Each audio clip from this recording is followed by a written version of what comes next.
te siento, saca este momento para elogiarte.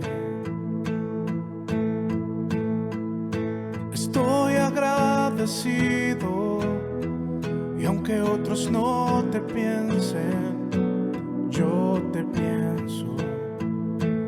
Cristo, creo en ti, eres más que mi vida. Cristo, creo en ti, he venido a decir cosas lindas de ti. Santo,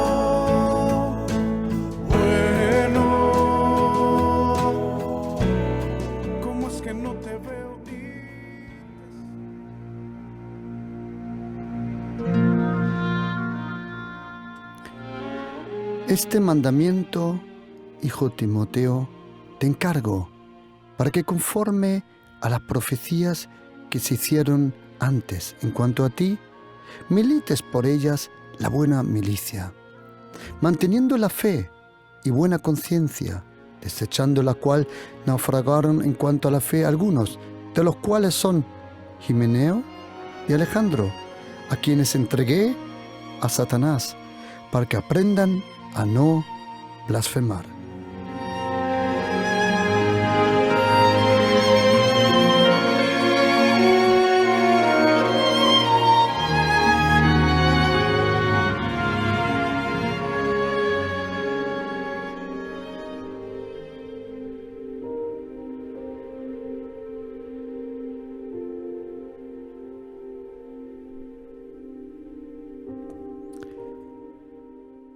Apóstol Pablo, escribiendo sus últimas 2 epístolas a una persona que iba a tomar el pastorado y la autoridad en esa gran ciudad llamada Éfesos, en lo que hoy conocemos como Turquía. Cuando uno viene al reino de los cielos, uno rápidamente se da cuenta que está involucrado en una batalla. Para crecer sanamente en el espíritu, para crecer de una forma equilibradamente, es importante desde el principio aprender que estamos involucrados en una buena batalla, en una buena guerra, en una buena batalla, en una buena lucha. He oído bastantes veces decir: pastor, antes cuando yo no era cristiano, yo no tenía tantos ataques y tanta presión como ahora. ¿Por qué ahora, siendo cristiano, siento tantos ataques, siento tanta presión algunas veces? La razón por que nosotros lo sentimos, lo experimentamos, es como dijo Jesucristo en Juan 16, en el mundo tendréis aflicción, pero confiad, yo he vencido al mundo. Cuando uno dice sí a Jesucristo, cuando uno dice sí a la salvación, al perdón, a la gracia del Señor, entonces uno nace de nuevo. El nuevo nacimiento no es nada que se busque, es algo que se experimenta.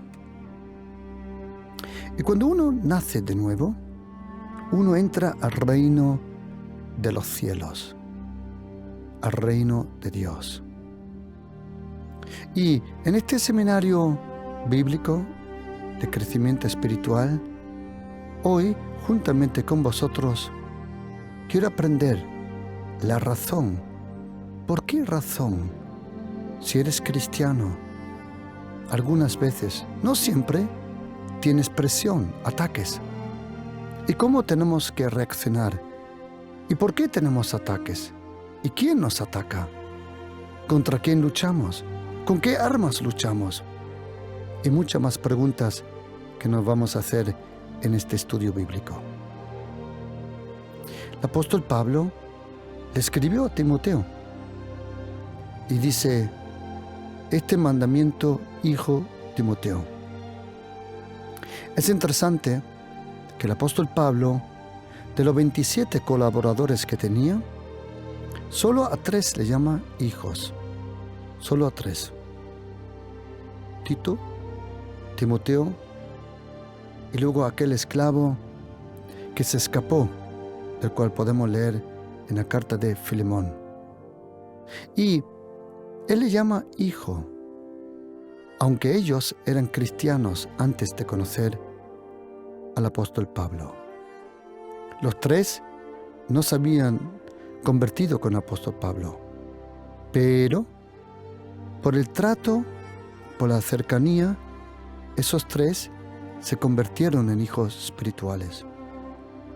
Tú no eres hijo espiritual porque le das los diezmos a alguien o porque dices, yo me pongo bajo cobertura. No. Eso es otra cosa. Un hijo espiritual es el fruto de un trato y el fruto de una relación. En otro momento vamos a aprender la necesidad, la gran necesidad de tener un padre espiritual. Porque todos nosotros experimentamos o teníamos que experimentar en nuestra vida 3 clases de padre en nuestra vida. El primero es el padre biológico. El segundo es nuestro Padre celestial a través de Jesucristo. Pero el tercero también es muy, muy necesario. Tener un Padre espiritual. El apóstol Pablo lo dice. Si tenéis muchos ayos, o como dice en griego, pedagogos, podéis tener mucho, pero padres tenéis pocos. Hay cosas en la vida que no se consiguen si no tienes un mentor, alguien que cree en ti, alguien que invierte en ti, alguien que te ayuda. Eso la Biblia le llama un padre espiritual. Lo mejor es cuando tu pastor se convierte en tu padre espiritual. Padre espiritual, tú no te conviertes en un padre espiritual por una enseñanza, por una doctrina, solo por un trato. El que no se preocupa de ti, el que no se ocupa de ti, y a quien tú no tienes acceso fácil, libremente, no es tu padre. Así es la cosa, también en el reino de Dios. Pero en eso, y eso lo vamos a aprender en otro momento más profundo. Este mandamiento, hijo, te encargo. Es interesante que el apóstol Pablo no dice este consejo. No, él dice mandamiento. ¿Por qué?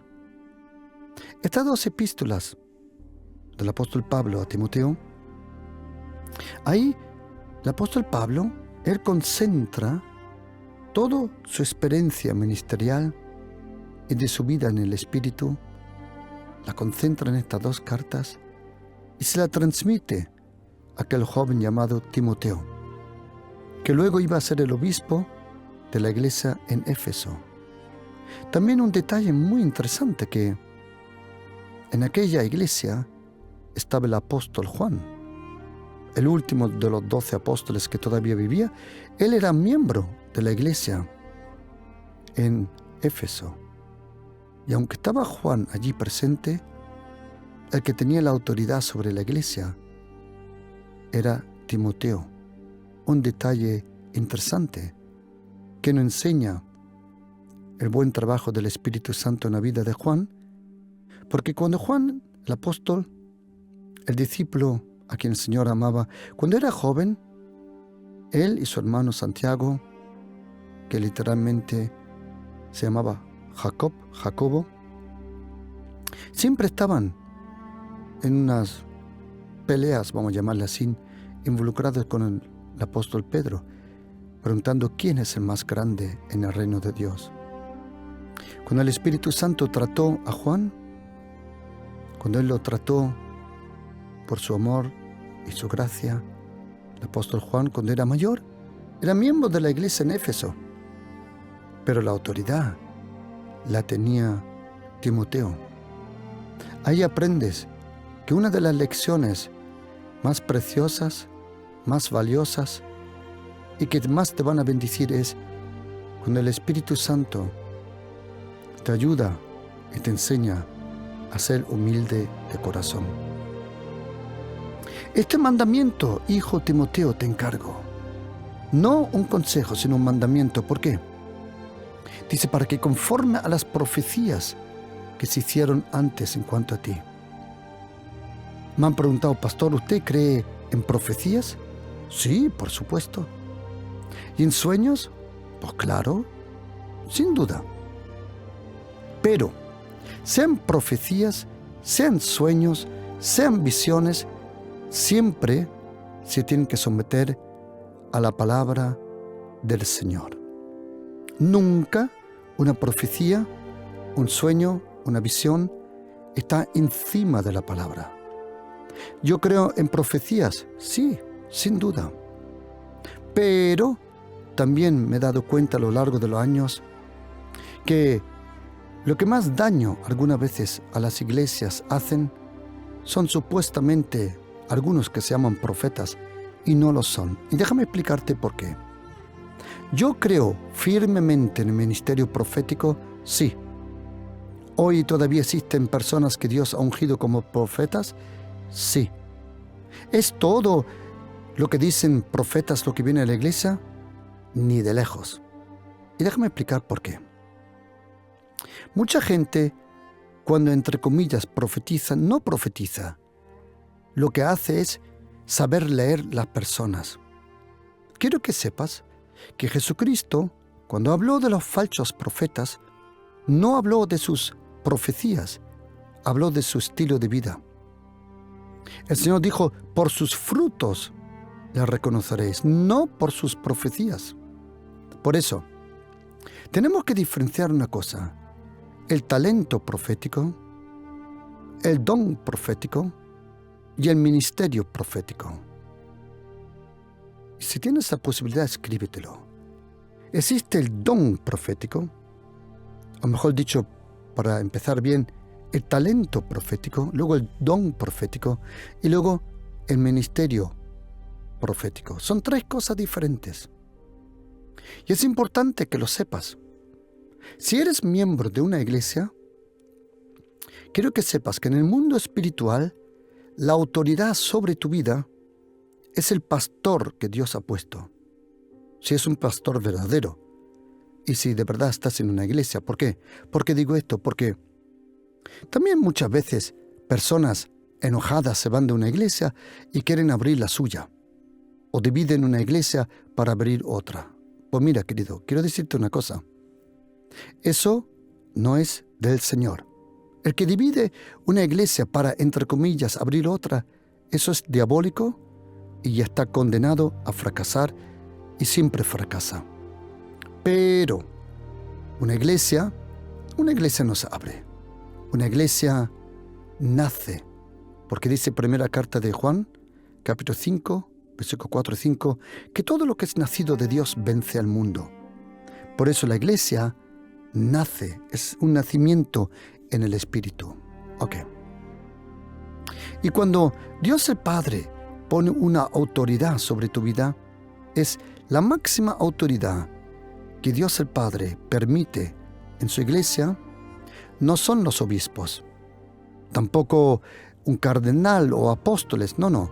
La máxima autoridad es el pastor de la iglesia local. Es la máxima autoridad. Esa autoridad, o déjame explicártelo con una situación que tuve con nuestra hija Zoe cuando era pequeña. Un día ella me dijo, papá, yo voy a ser doctor. Vale, le dije, muy bien. Y ella me dijo, ¿y qué tengo que hacer para ser doctor? Dije, bueno, para ser doctor tienes que estudiar, memorizar, estudiar muy bien, ser muy buena en la escuela, luego vas a la universidad y allí aprendes, haces tu doctorado y serás doctora. Pocas semanas alguien le dijo que como piloto, ella tenía 8 o 9 años, como piloto puedes ganar más dinero. Y ella me vino y dijo, papá, ya no quiero ser doctora. Ah, no, dije, ¿y ahora? Dijo, piloto. Y dije, ¿por qué? Dije, porque me han dicho que se gana más dinero. Ah, vale. Y me dijo, ¿y cómo puedes ser piloto? Bueno, le dije, también en la escuela tienes que ser muy buena, tienes que manejar el inglés, pero un inglés limpio, Oxford English, tienes que saberlo muy bien, y luego vas a la escuela de aviación y lo aprendes y eres piloto. Ok. Pero no sé por qué, pero semanas después me dijo, no, tampoco quiero ser piloto. Ah, no, dije, ¿y ahora? Dijo, quiero ser pastora. Y dije, ¿ah, sí? ¿Por qué? Dice, porque entonces todos tienen que hacer lo que yo digo. Dije, no. Dije, no, así no funciona la cosa, ¿no? Y ella me dijo, papá, ¿y cómo uno puede ser pastor? Le dije, hija, mira, eso ya estamos hablando de otra cosa. Pastor solo lo puedes ser si Jesucristo, el buen pastor, te llama a ser pastor. Y me preguntó, ¿y dónde tengo que ir para estudiar a ser pastor? Y le dije, ¿sabes? Solo puedes ser un buen pastor si aprendes del buen pastor de Jesucristo. ¿Existen seminarios? Sí, son buenos también. Pero verdaderamente pastor solo lo vas a conseguir si tienes una profunda, cercana relación con aquel que es el buen pastor, con Jesucristo. ¿Sabes, querido? La autoridad máxima en la iglesia local es el pastor. Es el pastor puesto por el buen pastor. ¿Por qué digo esto? Porque puede venir cualquiera que se llame profeta. No tiene ningún derecho a decirte algo fuera de lo que tu pastor tiene de autoridad y de cuidado de tu vida. Yo he visto bastantes veces que viene algún, vamos a llamarle en andaluz, petardo que viene por ahí, algún petardo, y deja unas profecías y trae más desorden que todo. Por eso, toda profecía tiene que someterse a la iglesia local, al trato local de una persona. Nadie tiene el derecho a decirte una profecía fuera del pastorado del cual tú estás. La autoridad la tiene tu pastor. Absolutamente. ¿Por qué? Porque no es el profeta, no es el apóstol, no es el evangelista, no es el maestro. El único que va a dar cuentas por tu vida en el fin de los días es aquel que era y es tu pastor. Es el único a quien Jesucristo le va a pedir cuentas por tu vida. ¿Por qué digo esto? Porque hay bastantes, entre comillas, profecías, profetas. Y la verdad que existen profetas, sí, pero ¿cuántos de los profetas no profetizan sino leen la persona? Hay personas que saben leer la necesidad. Ven a una persona, perciben lo que necesita la persona, le dicen algo y tocan justamente en el blanco del corazón de esa persona. ¿Es una profecía? No. Simplemente es psicología, pero no es profecía. Una profecía nunca te puede decir algo contrario o otra cosa de lo que Dios a ti personalmente te ha dicho. La profecía siempre confirma lo que el Señor ya te ha hablado a ti. La profecía acompaña lo que el Señor te ha dicho a ti. Aquí dice el apóstol Pablo, y es interesante que 3 veces en sus cartas el apóstol Pablo le recuerda a Timoteo sobre los dones, las profecías y el ministerio que el Señor le ha dado. Y dice, para que conforme a las profecías en una vida de un cristiano, no habrá muchas profecías. No es así que tú todas las semanas recibes una profecía. Eso no existe. Eso es absurdo. Realmente, verdaderas profecías del Señor vas a recibir a lo mejor 2 o 3 o 4 en toda tu vida. ¿Por qué? Porque tú eres guiado por el Espíritu Santo de Dios y por su palabra. Es su palabra la que día a día te ajusta y te guía. Y es el Espíritu Santo el que te lleva, el que te ayuda. Que puede venir alguien y tenga una palabra para ti. Es algo bueno, pero siempre sometido al pastorado de la iglesia local. Nunca para afuera, siempre para adentro. Por eso yo creo en profecías, sí, pero también he visto muchas cosas absurdas que no tienen que ver nada con profecías. Yo creo en profecías. Más, he estado con profetas, verdaderos profetas, porque hay que diferenciar lo que es el talento profético, lo que es el don profético y lo que es el ministerio profético. Me explico cortamente un poquito porque tenemos que seguir. El talento profético es personas que son sensibles para recibir una palabra. Pero es interesante que hay tanta gente que tiene palabras para otros, pero palabras para ellos mismos no tienen ninguna. Yo conozco gente que tiene una vida caótica, la familia es caótica, ellos son caóticos y van repartiendo profecías por ahí.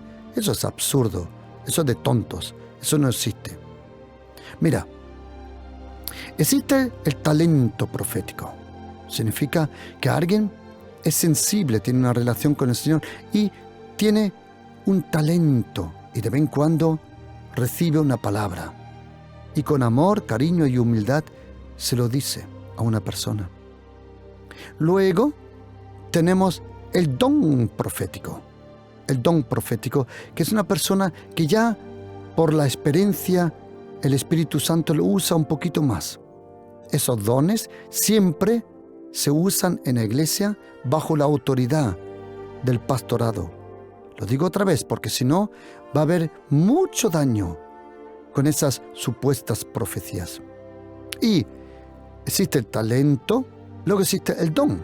Son personas que hablan un poco más en el espíritu, que tienen un don profético. No significa que todo lo que dicen es de Dios. No es así, no. De vez en cuando. Y lo dicen bien. Y luego existe el ministerio profético. Y de esos, probablemente en España, a lo mejor tenemos uno y medio, 1/3, a lo mejor tenemos por ahí. A lo mejor 2, maybe. Ministerios proféticos verdaderos. Esos ya juegan en otras ligas. Esa gente juega en otra liga. Siempre sometido al pastor de la iglesia local, porque es la orden divina. Todo bajo el pastorado. Pero yo he estado en sitios donde he podido experimentar verdaderos profetas que han sido impresionantes. Déjame dar solo un ejemplo. Hace muchos años, cuando vivíamos en Alemania, estuve en una conferencia en Inglaterra. Iba con el equipo pastorado, íbamos los líderes, íbamos todos, y cuando estuve en esa conferencia, que habían 120 pastores de todo el mundo, de Sudáfrica, de Tailandia, de Australia, Nueva Zelanda, de Katmandú, de muchos sitios, menos de Centro Sudamérica, de todo el mundo había gente. Y yo estaba allí, estaba junto con los checos y los polacos, y estábamos en la última fila, porque nos sentamos en la última fila, y vino un verdadero profeta, a real prophet, uno verdadero, no con un talento, no con un don, sino con un ministerio profético. Y empezó a enseñar. Normalmente los profetas con ministerio profético no son buenos maestros. Hay algunos buenos maestros, pero la mayoría no son buenos maestros de la palabra, pero son muy buenos profetas. Y entonces este hombre, que era un buen maestro de la Biblia, buenísimo, en medio de su predicación, para y señala para atrás. Y dice, tú. Y las filas se abrieron. Y él me señaló. En ese momento tienes que saber que yo vivía en Alemania. Y en Alemania era impensable tener una radio. o televisión. Impensable. Era impensable. En ese momento era impensable. Entonces él me miró y dijo: veo sobre tus vidas ondas de radio y ondas de televisión. Voy a confesar lo que yo pensé. Yo pensé: pobre profeta, no habrá dormido bien. Seguro tiene sueño el pobre. No ha pegado ni un ojo esta noche. Corazón ve ondas. Lo que él no sabía, y lo que yo no sabía, es que el Señor estaba hablando proféticamente que en algún día iba a tener la posibilidad de predicar el Evangelio por la radio y por la televisión, cosa que hoy está sucediendo. Una profecía es el idioma del futuro traído al presente, pero cuando es una verdadera profecía. Y el apóstol Pablo le dice a Timoteo: conforme a las profecías tienes que luchar la buena milicia, la buena batalla de la fe, la buena milicia. ¿Qué significa eso, la buena milicia? Y dice: ¿cómo? Manteniendo la fe y la buena conciencia. Ahora tienes que saber una cosa graciosa, que la palabra conciencia en hebreo significa riñones. Riñones. Porque antiguamente se pensaba que el mal carácter estaba en la sangre, que la conciencia estaba en los riñones, y antiguamente los hebreos, ellos asociaban ciertas partes del cuerpo con tu estilo de vida. ¿Quién subirá al monte del Señor? El que tiene las manos limpias. Ser circuncidado en el corazón, en los oídos, en la lengua, en los labios, en la boca. Y una de las cosas era esto, que antiguamente se pensaba que la conciencia estaba en los riñones. Eso en Salmo 16 lo dice. La conciencia en los riñones. Y el apóstol Pablo dice: manteniendo la fe y una buena conciencia. La conciencia es algo que lo tenemos todos. Pero a algunos la conciencia ya no les funciona. ¿Por qué? Porque la han dañado tanto que ya no funciona. En la carta de los Hebreos, capítulo 9, versículo 14, dice que la sangre de Jesucristo limpió nuestra conciencia. Conciencia. Y sabes, la conciencia, os voy a decir un secreto, no la engañas. Tú no puedes engañar tu propia conciencia.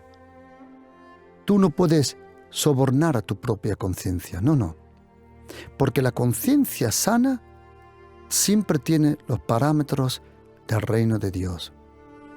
En la conciencia sana se sabe lo que es justo y lo que es injusto. En la conciencia sana se sabe lo que es verdad y lo que es mentira. Pero cuando una persona miente tanto, su conciencia está muerta, no funciona. Por eso cuando esa persona habla, como El Padrino, su hijo, El Padrino, en la segunda película, tercera película, él dice: yo siempre digo la verdad, y cuando miento también digo la verdad. Gente que tiene la conciencia muerta no se da cuenta que vive en la mentira. Se cree que lo que dice es verdad. Yo he oído presidentes de naciones decir: yo soy ateo, yo no creo en nada. Y esos presidentes mienten, y tú dices: impresionante cómo miente ese hombre, pero solo tú te das cuenta que él miente. Él no lo sabe. Él se cree que todo está bien. ¿Por qué? Porque no tiene conciencia. Es lo mismo con un asesino de serie. Cuando mata, no tiene conciencia. O como Heydrich, que hoy se está festejando el día cuando hubo un atentado a Reinhard Heydrich, el que organizó los campos de concentración. Él tampoco tenía conciencia, la perdió. Nació en una casa cristiana, pero se juntó con los neonazis, o mejor dicho, con los nazis, con Himmler y con Adolf Hitler, y perdió la conciencia. ¿Sabes qué? Mató a más. Él era culpable por más de 1,5 millones de judíos que mató.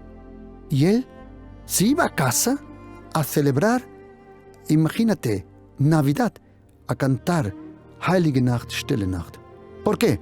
Porque no tenía conciencia. La conciencia es algo que te advierte. La conciencia, querido oyente, tú y yo tenemos una conciencia. Si tú y yo no hacemos caso a nuestra conciencia, entonces tu conciencia se va a callar la boca. Déjame darte un ejemplo. Atención.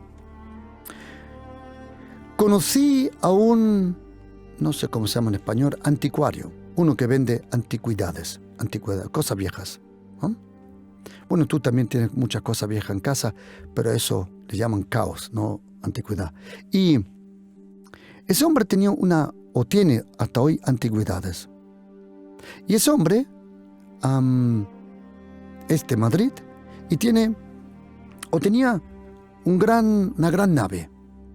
Y la gente entraba para ver las antigüedades y comprarlas.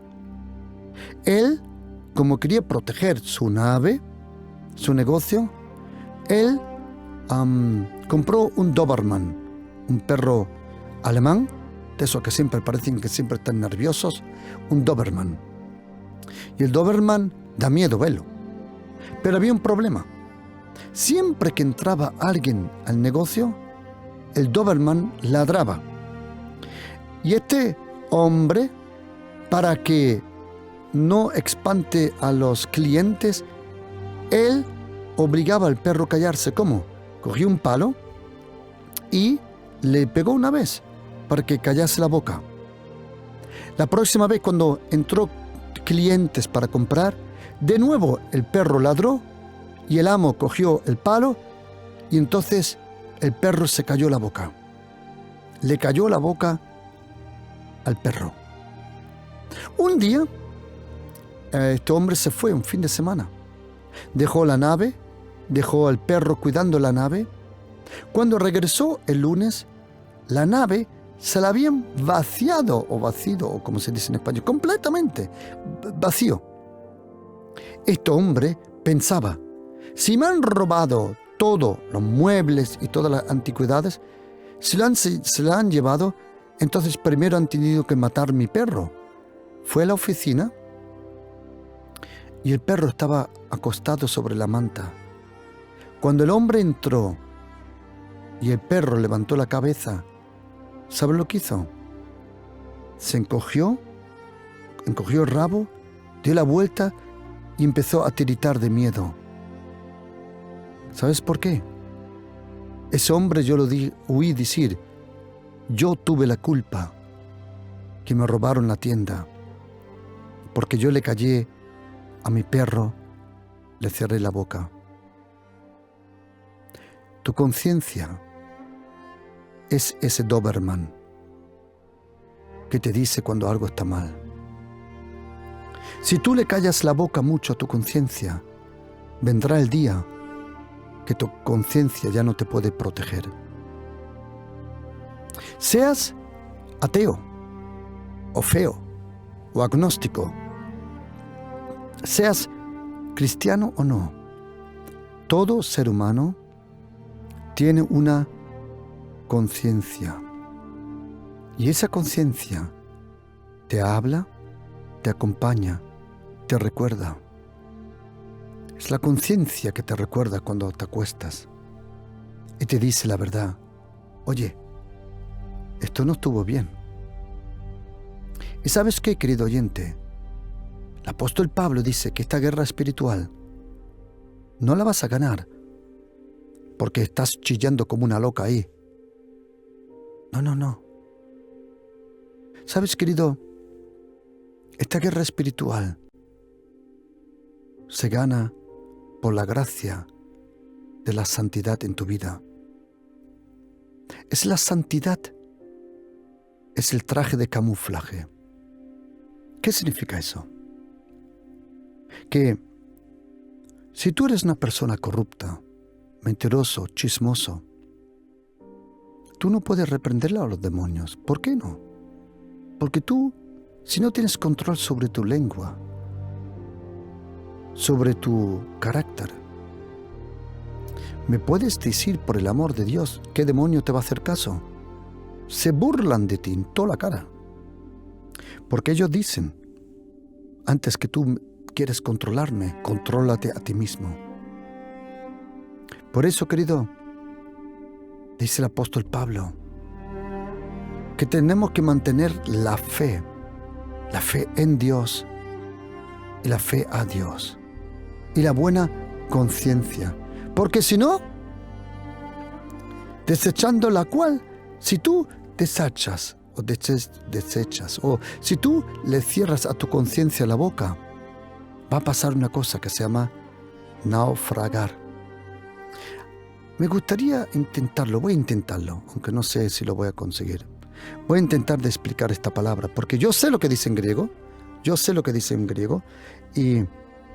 Ok, voy a intentarlo.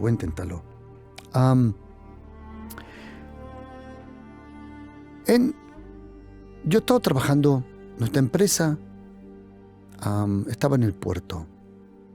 Significa que he trabajado muchísimos años con marineros, con barcos, yates, mayormente yates, son de 11, 14 metros, yates privados, barcos grandes de 105 metros.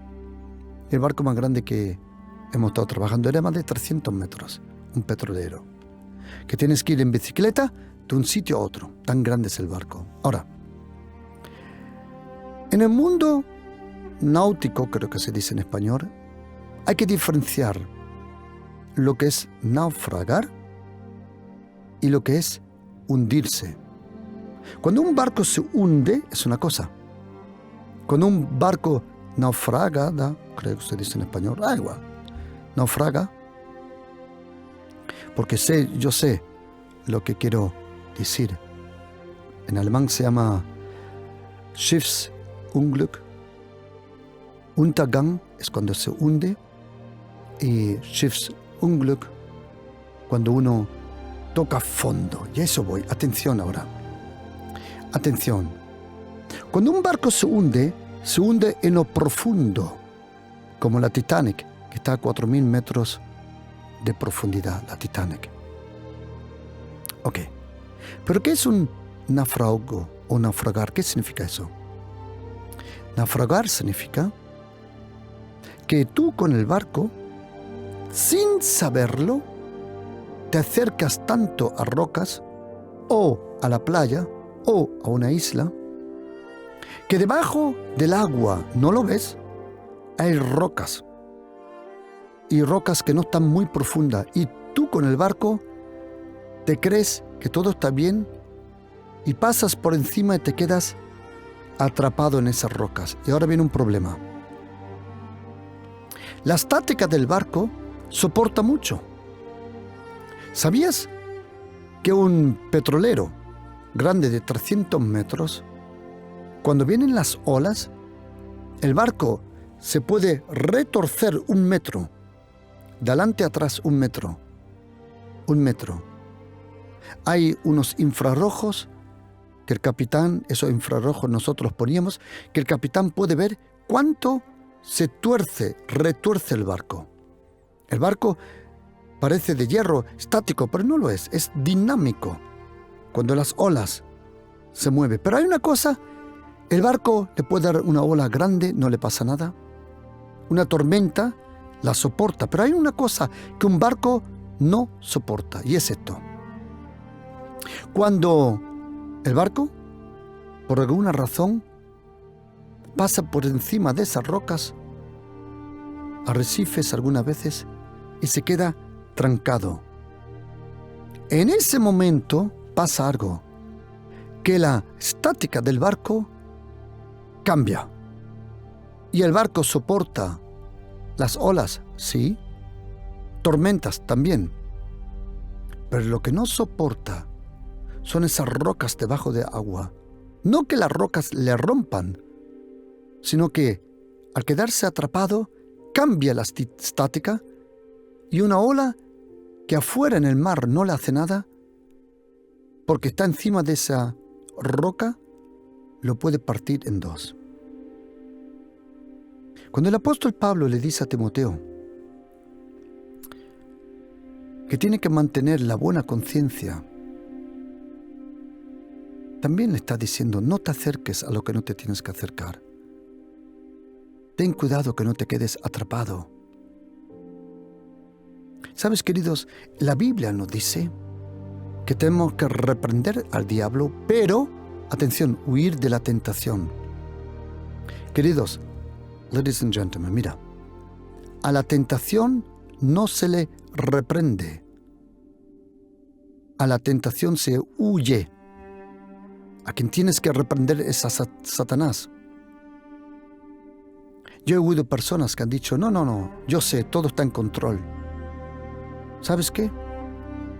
Te has acercado mucho a esas rocas debajo de agua.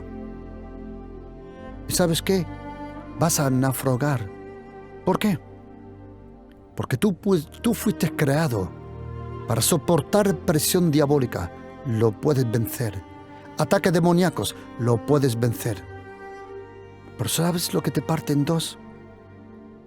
Son los zorros y las zorras pequeñas. La poca levadura de la maldad y del pecado. Esas cosas escondidas debajo del agua, que nadie ve, pero tú sabes que están en tu vida. Y queridos, en esta guerra espiritual, con la mano al corazón, querido y querida, por favor, por el amor de Dios, antes, o déjame explicarlo de otra forma. ¿Cuántas veces han venido mamás y papás para buscar consejería sobre sus hijos, sus hijas, porque están atormentados por demonios? Y cuando vienen y me siento con ellos y hablo y percibo en el espíritu muchas veces que la razón por que a los hijos le va así son por los padres. ¿Por qué? Porque me piden que libren a sus hijos, pero ellos quieren seguir con el mismo estilo de vida. No. ¿Os acordáis? Marcos 9, el padre del hijo, ese niño que estaba endemoniado. Léelo atentamente. Al principio, cuando el padre trae al hijo, dice, he traído a mi hijo para que le ayudes.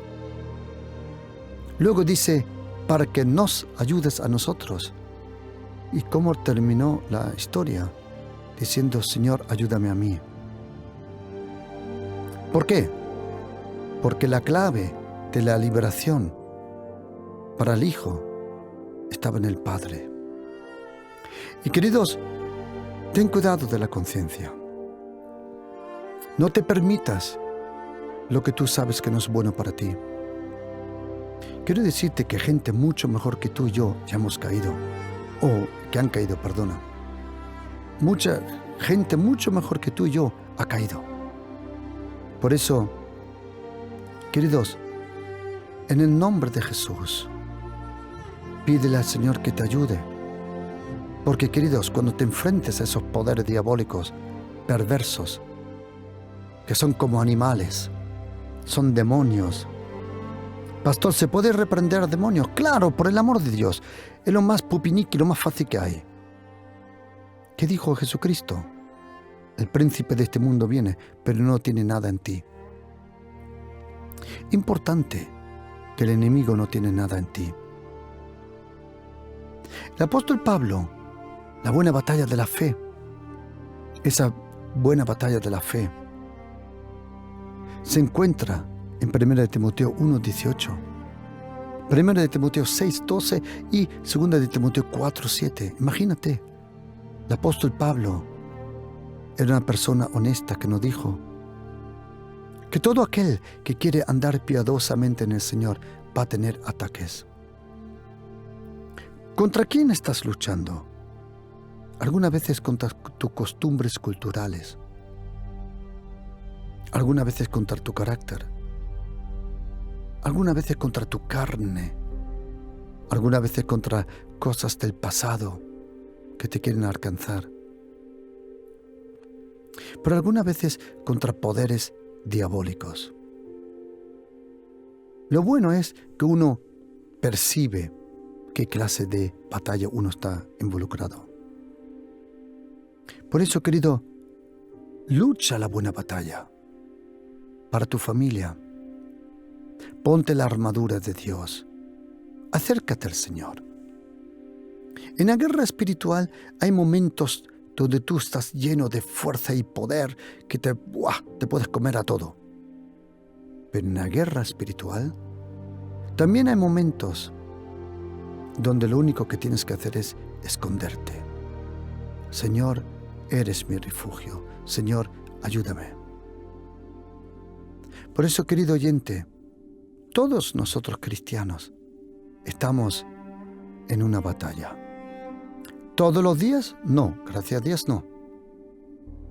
Déjame darte, para terminar, un ejemplo, para que veas un ejemplo sobre la guerra espiritual, una anécdota del Antiguo Testamento. Dios el Padre, a Abraham, a Isaac, a Jacob, le prometió la tierra prometida. Cuando Moisés saca al pueblo de Egipto, dice la Biblia, con la mano y con la vara en alto, dice la Biblia que salieron y llegaron a la tierra prometida. ¿Y sabes qué había en la tierra prometida? ¿De quién era la tierra? De Israel. Era prometida al pueblo de Israel. Pero cuando llegaron, cuando Josué llegó a la tierra prometida, dice la Biblia que habían 31 reyes paganos esperando. ¿Querés saber una cosa? Moisés, para salir de Egipto, pasar el desierto, solo tuvo que vencer 2 reyes. Pero para entrar en su tierra prometida, tuvo que luchar Josué contra 31 reyes. Y quiero que oyes esto, querido. Yo sé que tú tienes un sueño, yo sé que tú tienes un proyecto, yo sé que tienes una visión, yo sé que tú tienes un anhelo, yo sé que te gustaría alcanzar algo. Quiero que estés atento a esto. Oye lo que dice la Biblia de Josué. Por mucho tiempo tuvo guerra Josué con estos reyes. ¿Por cuánto? Por mucho. Y ahora oye esto. No hubo ciudad que hiciese paz con los hijos de Israel. Dice, todo lo tomaron en guerra. Todo lo tienes que tomar en guerra. Y querido, por favor, por el amor de Dios, ponte las pilas en el nombre del Señor Jesús. Hay personas que me han dicho, sí, pero doctrinalmente no lo comprendo. Por el amor de Dios. ¿Tú te crees que los demonios te van a decir, sabes, porque tú no tienes la doctrina, yo no te voy a atacar? Come on. Estamos en una guerra espiritual. Aquel que está en nosotros es más grande que aquel que está en el mundo. ¿Por qué hay una batalla? La batalla principalmente no es por tu coche o por tus cosas materialísticas. No, es una batalla por las almas. Y tenemos que predicar el evangelio del reino de los cielos, el evangelio de la gracia, el evangelio de Jesucristo, el evangelio del reino de Dios. Queridos, ¿hay lucha? Sí, tú lo sabes. Si no me crees, ¿cuántas veces te cuesta levantarte por la mañana? Mira la lucha que tienes para leer la Biblia.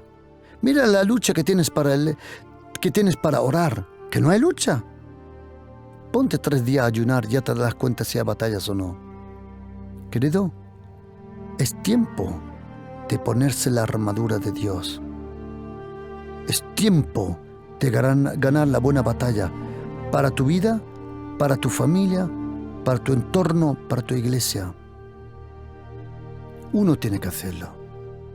Uno solo en una familia.